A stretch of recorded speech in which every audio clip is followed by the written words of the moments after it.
네, 시편 109편 제목을 보면은 다윗의 시 인도자를 따라 부르는 노래 이렇게 되어 있습니다. 그래서 다윗이 지은 시고 또 단순히 시가 아니라 노래에 맞춰서 찬양 가사로 부르기 위해서 지은 시라는 것을 알 수 있습니다. 1절 같이 한번 읽어보겠습니다. 시작. 내가 찬양하는 하나님이여 잠잠하지 마옵소서. 그래서 여기 이제 우리말로 보면은 내가 찬양하는 하나님이여 이렇게 풀어서 써져 있는데 여기 이제 히브리어 원문에 보면은 엘로헤 트힐라티 뭐 이렇게 돼서 내 찬양의 하나님이여 이렇게 되어 있습니다. 완전 어감이 다르죠, 그죠? 내가 찬양하는 하나님이여 하면 그냥 좀 밋밋한데 내 찬양의 하나님이여 이렇게 돼요. 내 찬양의 하나님. 그래서 굉장히 딱 읽어도 신경 쓰이고 눈에 띄는 표현입니다. 다윗이 시를 쓰면서 딱 시작을 내 찬양의 하나님이여 이렇게 부르고 있습니다. 내 찬양의 하나님이여 잠잠하지 마옵소서. 찬양의 하나님께, 내 찬양의 하나님께 잠잠하지 마시라고 부르짖으며 기도합니다. 왜 그런가? 2절 여기 우리말에는 없지만 히브리 말에는 키, 왜냐하면 이라는 말이 생략되어 있습니다. 우리말에는 번역에는 생략되어 있지만 원문에는 있습니다. 왜냐하면 그들이 원수들이 악한 입과 거짓된 입을 열어서 나를 치며 속이는 혀로 내게 말하며. 그래서 다윗은 지금 적들에게, 원수들에게 둘러싸여 있습니다. 어떤 원수들이냐? 악한 말, 거짓된 말, 그런 말들로서 다윗을 치는 사람들이 이 원수들입니다. 또 속이는 혀로 다윗을 치는 사람들입니다. 그런 사람들이 나를 둘러싸서 지금 다윗을 둘러싸서 무너뜨리려고 하고 있다. 그래서 기도하는데 내 찬양의 하나님이여 잠잠하지 마소서 이렇게 기도합니다. 그런데 여러분 내 찬양의 하나님이여 왜 갑자기 잘 안 쓰던 이런 표현으로 익숙하지 않은 이런 표현으로 내 찬양의 하나님이여 이렇게 시작을 하고 있냐 말입니다. 내 찬양의 하나님이여 잠잠하지 마옵소서. 적들에게 둘러싸여서 그들의 악한 입술의 말로 인해서 자신이 지금 넘어지고 무너질 지경인데 그런 상황이면 뭐 우리가 보통 이렇게 생각할 수 있는 거는 내가 의지하는 하나님, 아니면 강하고 능하신 하나님, 원수를 무찌르실 수 있는 하나님 도와주세요, 저들을 이렇게 시작해도 되는데 하필이면 왜 내 찬양의 하나님이요 이렇게 시작하냐는 거예요. 굉장히 이상하잖아요. 그래서 이제 어떤 학자는 이거 굉장히 역설적이고 굉장히 특별한 그런 표현이다. 역설적인 표현이고 역설적인 상황이다. 이렇게 얘기를 합니다. 그래서 이제 딱 보면은 2절까지만 봐도 왜냐하면 그들이 악한 입과 원수들이 거짓된 입을 열어서 나를 치며 속이는 혀로 내게 말하며, 딱 2절까지만 봐도 지금 찬양과는 거리가 먼 그런 상황이잖아요. 찬양하고 싶지 않은 그런 상황입니다. 그런데 하나님을 내 찬양의 하나님이여 라고 부르고 있다는 것은 굉장히 역설적인 그런 표현이고 역설적인 상황이다 하는 것입니다. 그래서 이것은 마치 우리 지난 주일에 시편 88편을 묵상했잖아요. 그런 상황하고 아주 비슷합니다. 시편 88편은 시편에서 가장 슬프고 가장 어둡고 가장 우울한 시인데 이 시 내용의 전체 내용이 이 지혜자요 스승인 영적 스승인 해만이 사망의 음침한 골짜기를 다니면서 지나가면서 짐승처럼 부르짖었던 그런 기도였잖아요. 아 하나님, 내용은 이런 거예요. 아 하나님, 내가 정말 죽게 됐습니다. 정말 죽을 지경입니다. 왜 이렇게 저에게 화를 내고 왜 이렇게 저에게 진노하십니까? 왜 저를 버리시나요? 하나님이 저를 버리신 줄 알고 내가 사랑하는 사람들이 모두 다 나를 버리고 다 떠나갔습니다. 그래서 이제 남은 것은 이 나를 둘러싸고 있는 이 칠흑 같은 어둠밖에 없습니다. 이렇게 부르짖으면서 시가 끝나는데 놀랍게도 그 시 첫 시작을 보면은 여호와 내 구원의 하나님이 이렇게 시작해요. 여호와 내 구원의 하나님이요. 시편 88편이 아주 유사한 상황인 것입니다. 그러니까 시편 88편도 전체 내용을 보면은 구원과는 가장 거리가 먼 상황이잖아요. 하나님이 가장 멀리 계실 것 같은 그런 상황이에요. 하나님에게 버려진 것 같은 상황인데 죽겠어요? 왜 나를 버리시나요? 뭐 이러는 상황인데도 곧 죽어도 시작은, 기도의 시작은 내 구원의 하나님이요, 이렇게 시작을 한다는 것입니다. 지금도 시편 109편도 찬양과는 가장 거리가 먼 상황 같은데 내 찬양의 하나님이요, 이렇게 시작한다는 것입니다. 그래서 우리 시편 88편에서 해만의 경우에도 왜 그랬겠는가? 그 어떤 상황 속에서도 변할 수 없는 나와 하나님과의 관계 때문에 그렇습니다. 나는 하나님의 구원으로 지금 이렇게 고통스럽지만 어쨌든 하나님의 구원으로 지금 살아있고, 하나님이 나를 구원하신 분, 내가 하나님의 구원을 입은 사람이라는 사실은 변하지 않기 때문에 그 상황에서도 내 구원의 하나님이여, 여호와 내 구원의 하나님이여 기도 시작하는 겁니다. 시편 109편도 마찬가지죠. 찬양과는 가장 거리가 먼 상황 같은데 내 찬양의 하나님이여 라고 부르는 것은 지금 다윗이 그냥 뭐 시를 쓰다가 쓸 말이 없어가지고 오늘 뭐 이렇게 한번 써볼까? 이런 게 아니라는 거예요. 굉장히 심사숙고해가지고 시니까, 노래말이니까 아주 엄선해서 쓴 하나님에 대한 호칭이라는 거예요. 내 찬양의 하나님이요, 이렇게 하는데 바로 2절에 지금 원수들이 나를 둘러싸고 막 온갖 험담과 악담과 거짓말로 나를 무너뜨리려고 하고 있는, 내 인격 자체를 말살시키려고 하는 그런 환경인데 내 찬양의 하나님이요, 이렇게 기도가 시작된다. 이걸 보면은 다윗이 내 찬양의 하나님이요 이렇게 시작하는 거, 이런 상황에서 이 표현으로 시작하는 거는 이게 보통 일이 아니고 이 사람이 어느 인생의 중대한 시점에서 하나님은 내 찬양의 하나님이야, 대각성이 있었던 것으로 보입니다. 대각성이 있었고, 나는 앞으로 하나님을 내 찬양의 하나님이라고 부를 것이고, 나는 하나님을 찬양하고 노래하는 사람으로 앞으로 살 것이야, 이런 각성과 결단이 있었던 것으로 보이고, 그 후로부터 이분의 신앙의 중요한 축이 됐던 거예요. 내 찬양의 하나님이요, 이게 자기의 삶을 바라보는 관점이 되었던 것으로 보입니다.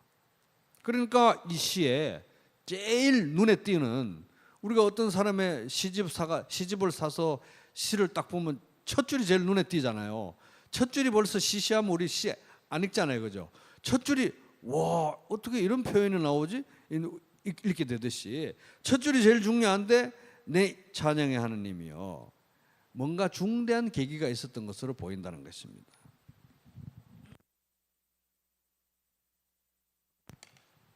근데 신기하게도 오늘이 109편인데 바로 앞에 108편 1절을 보면, 108편 1절을 보면 중요한 단서를 찾을 수가 있습니다. 이것도 다윗이 지은 시죠. 108편 1절 같이 읽어보겠습니다. 시작. 하나님이여 내 마음을 정하였사오니 내가 노래하며 나의 마음을 다하여 찬양하리로다. 이게 이제 중대한 단서를 제공합니다. 다윗은 인생의 어느 시점에서 내 마음을 정했습니다. 내 마음 결심했습니다. 나는 하나님을 노래하고 그냥 대충 노래하는 게 아니라 온 마음을 다해서 내가 찬양하기로 마음을 정했습니다. 다윗이 그렇게 노래하는 것입니다.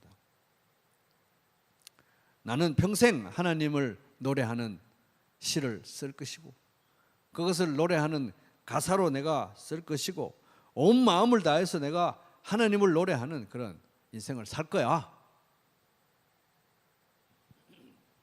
이거 언제 결심했을까 하는 거예요. 언제 결심했냐. 근데 우리가 지난번에 우리 살펴보았듯이 시편 108편은 굉장히 신기한 시입니다. 다윗이 예전에 썼던 두 개의 시를 다윗 후대에 한참 후대에 살던 어떤 사람이 그 두 시 중에 딱 절반씩만 빼가지고 여기서 합쳐가지고 하나의 시로 합쳐놓은 게 시편 108편이에요. 그래서 시편 57편 후반부 7절에서 11절과 시편 60편 5절에서 12절이 합쳐져 가지고 시편 108편인 거예요. 근데 시편 57편, 60편 둘 다 다윗이 쓴 시예요. 근데 시편 108편은 제목은 다윗의 시라고 해놨지만 다윗이 자기 시를 여기 반, 저기 반 이래서 썼다기보다는 아마 후대의 어떤 사람이 요즘 우리가 뭐 찬양도 보면 이렇게 옛날 찬양하고 요즘 이렇게 가스펠송하고 이렇게 합쳐가지고 이렇게 노래 만들듯이 그렇게 후대에 어떤 사람이 합친 걸로 보인다는 거예요. 그것도 다윗이 쓴 거니까 합쳐놓은 거니까 다윗이 신 거죠. 근데 그 앞부분이 시편 57편에서 가져온 거라는 것입니다. 그래서 하나님이여 내 마음을 정하였사오니 내가 노래하며 나의 마음을 다하여 찬양하리로다. 이게 시편 57편에서 인용된 거니까 우리 시편 57편으로 한번 가보겠습니다. 여기 손을 넣고 시편 57편으로 한번 가보겠습니다.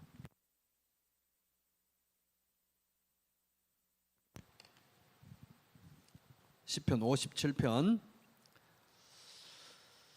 제목을 또 한번 같이 목소리 맞춰서 읽어보겠습니다. 시작. 다윗의 믹담시 인도자를 따라 알다스헷에 맞춘 노래. 다윗이 사울을 피하여 굴에 있던 때. 딱 보니까 엄청 힘들 때 쓴 시예요.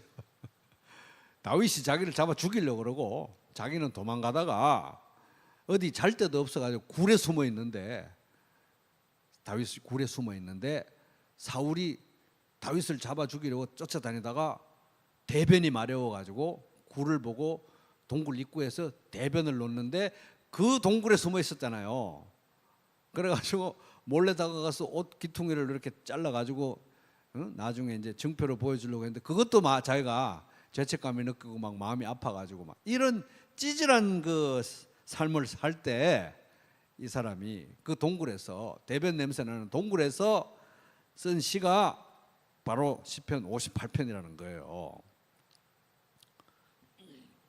근데 뭐 와신상담 뭐 이런 거 비슷하게 이게 또 제목이 믹담입니다. 믹담 의미는 비석에 새긴다 이런 게 비석. 동굴에 있을 때 그 찢어지는 비참한 상황 속에서 이 시를 쓰고 내가 이거는 진짜 비석에 새겨서 마음에 새겨서라도 절대 오늘 쓴 이 시의 이 내용을 이 마음을 잊지 말아야 되겠다. 이게 믹담이에요. 믹담. 근데 그걸 노래로 부르기 위해서 이제 인도자를 따라 부르는 찬송으로 쓴 가사고 알다스헷 있잖아요. 알다스헷 이거는 이제 부수지 마소서. 곡조 이름이 부수지 마소서. 그래서 이제 이게 부수지 마소서 곡조를 하면 도대체 어떻게 되는지 모르겠는데 아주 구슬픈 가락이 될 것 같아요. 부수지 마소서 가락으로 부른 노래입니다. 그의 영혼이 부수어질 것 같은 상황 때 동굴에서 대변 냄새 맡으면서 지은 시다 이거예요. 그래서 다윗이 그 당시에 동굴에 갇혔을 때 자신의 처지를 이렇게 노래하는데 그 내용이 시편 57편 1절에서 6절입니다. 1절에서 6절. 자기가 동굴에서 얼마나 비참했는지, 우리 사망의 음침한 골짜기로 다닐지라도 해를 두려워하지 않는 것은 주께서 나와 함께 하시고 주의 지팡이와 막대기가 나와 나를 안위하시나이다. 이렇게 한 절로 요약했지만 진짜 적나라한 속마음 이런 거 거기 잘 안 나왔잖아요. 여기 이제 보면 알 수 있는 거예요. 다윗이 정말 그 사망의 음침한 골짜기 같은 이 대변 냄새 나는 이 동굴에서 어떤 기분이었는지, 진짜 어떤 속마음이었는지 1절에서 6절 보는데, 이거 제가 세 번역으로 읽어볼 테니까 여러분들은 한번 조용히 한번 들어보시기 바랍니다. 참으로 하나님, 나를 불쌍히 여겨 주십시오. 불쌍히 여겨 주십시오. 내 영혼이 주님께로 피합니다. 이 재난이 지나가기까지 내가 주님의 날개 그늘 아래로 피합니다. 가장 높으신 하나님께 내가 부르짖습니다. 나를 위하여 복수해 주시는 하나님께 내가 부르짖습니다. 하늘에서 주님의 사랑과 진실을 보내시어 나를 구원하여 주십시오. 나를 괴롭히는 자들을 꾸짖어 주십시오. 셀라. 오 하나님, 주님의 사랑과 진실을 보내어 주십시오. 내가 사람을 잡아먹는 사자들 한가운데 누워 있어 보니 그들의 이는 창끝과 같고 화살촉과도 같고 그들의 혀는 날카로운 칼과도 같았습니다.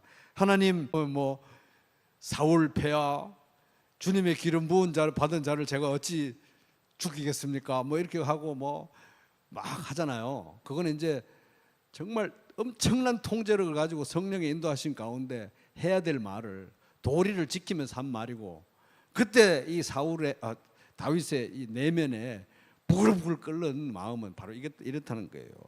나를 사람 잡아먹는 사자 같은 인간들 가운데 누워 있다 보니까 아주 그들의 이빨은 아주 창끝 화살촉과 같고 그들의 이는 칼 같습니다. 면도날 같습니다. 주여,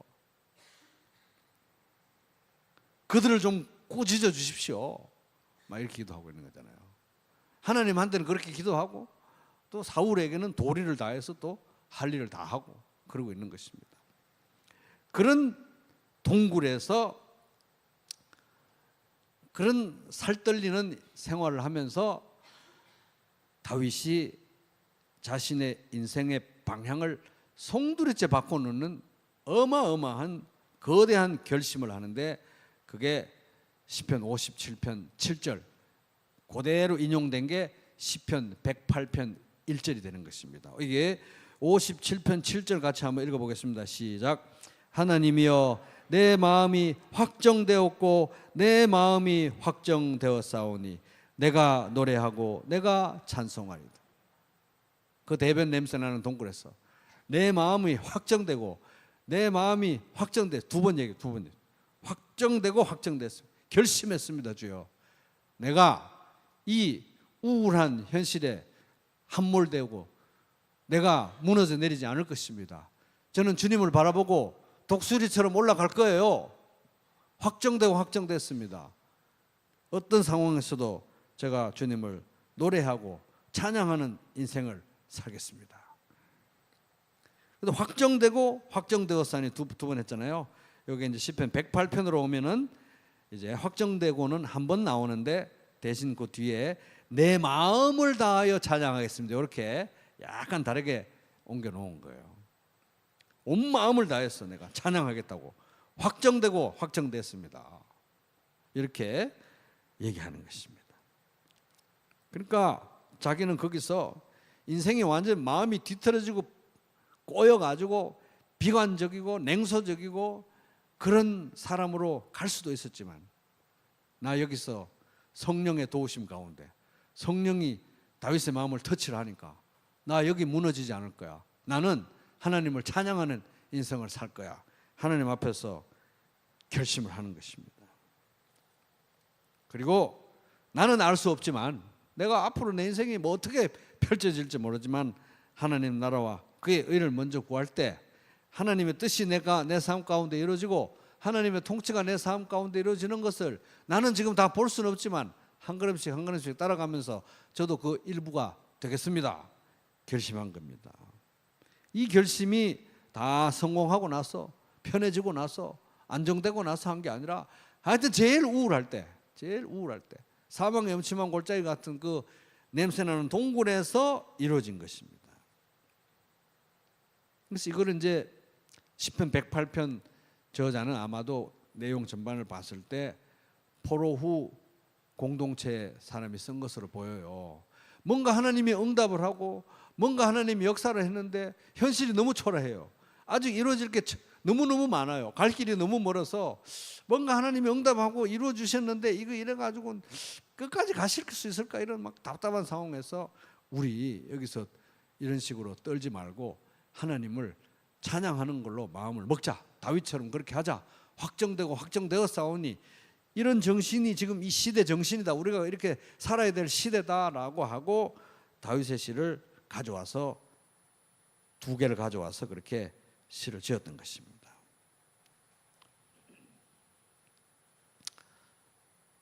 그래서 고통의 시간에 어두운 쪽으로가 아니라 하나님의 영광을 노래하기로 다윗이 마음을 먹었다는 거예요.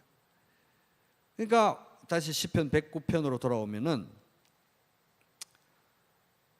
그런 다윗의 배경을 또 특별히 공교롭게도 바로 앞에 있는 시편 108편을 딱 보니까 우리는 시편 57편을 생각하지 않을 수가 없고, 시편 57편을 생각하다 보면 다윗이 그 동굴에서 하나님을 찬양하기로 큰 결심을 했던 사건을 기억을 안 할 수가 없는 거예요. 그런 기억을 한 상태로 시편 109편을 읽다가 보면 내 찬양의 하나님이 이렇게 시작하는 걸 딱 읽으면은 이 사람이 찬양의 하나님이 이렇게 부르는 건 공연한 일이 아니구나. 이미 그때 아주 인생의 이 젊을 때 20대 때 아주 큰 결심을 하고 쭉 일관되게 그런 신앙의 태도로 살아왔구나. 생각하지 않을 수 없는 너무나 이 긴밀한 그 관계가 관련성이 있다는 것입니다. 그런 암시를 주는 본문이다 하는 겁니다. 그래서 109편 1절을 보면 내가 찬양하는 하나님이여, 내 찬양의 하나님이여, 엘로헤 트일라티, 내 찬양의 하나님이여 잠잠하지 마옵소서. 왜 그렇습니까? 왜 제가 이렇게 기도합니까? 2절, 그들이 악한 입과 거짓된 입을 열어서 나를 치며 속이는 혀로 내게 말합니다. 내 원수들이 악한 말과 거짓말과 속이는 혀로 나를 죽이려고 지금 애워쌌다는 거예요. 3절, 또 미워하는 말로 나를 둘러싸고 애워싸고 까닭없이 나를 공격하였음이니이다. 그래서 거짓말과 악한 말, 이걸 가지고 나를 죽이려 하는 이유가 뭡니까? 3절, 미워하요. 나를 그들이 너무너무 미워하는 거예요. 증오하는 거예요.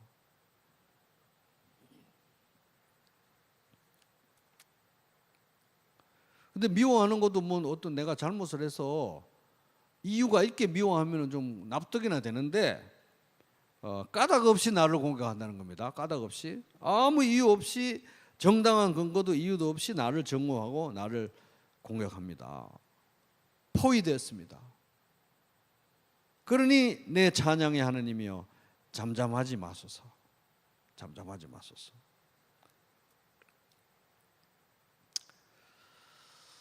그래서 이제 나는 하나님, 내 찬양의 하나님이여, 이 표현에는 나는 하나님 그 어두운 동굴에서 제 평생 하나님을 찬양하기로 마음먹었고 하나님은 제 찬양의 하나님이 되셨지 않습니까? 저는 계속 노래할 겁니다. 노래할 거예요. 하나님 입을 다물지 않을 것입니다. 이 동굴에서. 그러니 제 찬양의 하나님, 하나님도 입을 다물지 말아 주십시오. 하나님도 잠잠하지 말아 주십시오. 말씀하십시오. 사랑한다고 말씀해 주시고, 내가 너와 함께 한다고 말씀해 주시고, 내가 네 편이라고 말씀해 주시고, 네 원수들을 멸망시킬 거라고 말씀해 주십시오. 잠잠하지 마십시오. 그리고 그 말씀대로 행해 주십시오. 이런 기도라는 거예요. 내가 하나님께 평생 찬양하기로 내 찬양의 하나님이요, 이렇게 결심하고 그 모진 세월을 견디고 이게 여기까지 온 거 하나님 아시지 않습니까?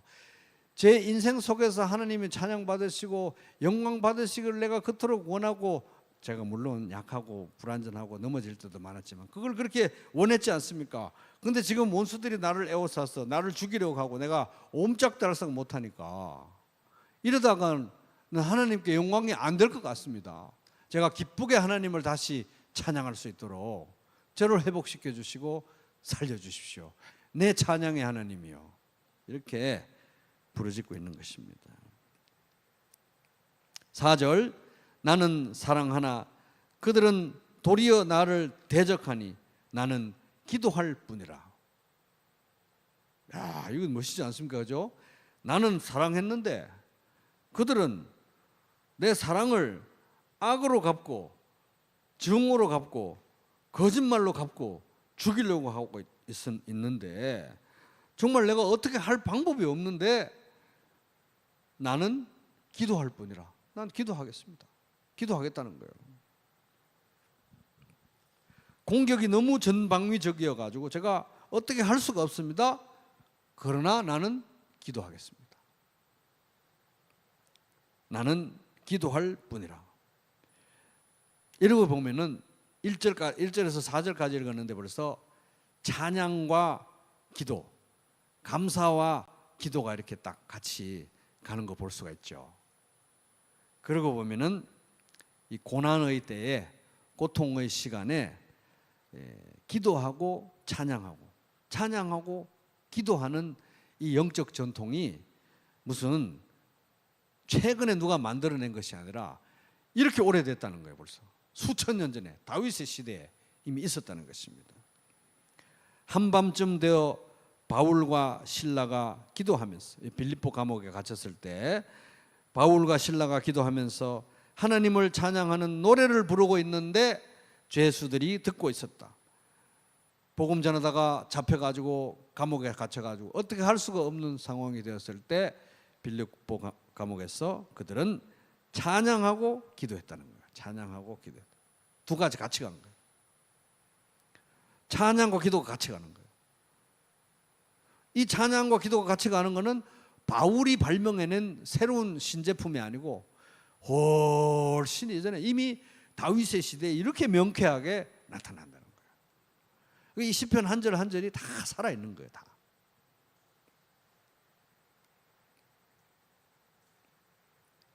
이미 다윗에게서 우리는 찬양과 기도가 같이 가는 것을 볼 수 있다 하는 겁니다. 그래서 하나님은 다윗에게 있어서 내 찬양의 하나님이에요. 우리에게 있어서도 내 찬양의 하나님인 줄로 믿습니다.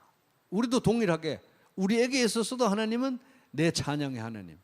우리도 다윗처럼 인생의 어느 시점에서 내 찬양의 하나님이요, 내 마음이 확정되고 확정되었사니 저는 하나님을 찬양하고 노래하는 인생 살겠습니다. 이 진흙탕에, 이 구렁텅에 제가 원수들로 인해서 무너져 내리지 않고 하나님을 바라보고 독수리처럼 날아 올라갈래요. 하나님을 찬양하면서 확정되고 확정됐습니다. 결심하고 결심했습니다.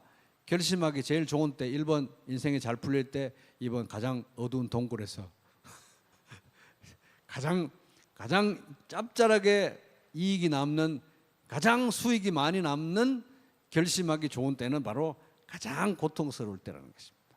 다윗처럼.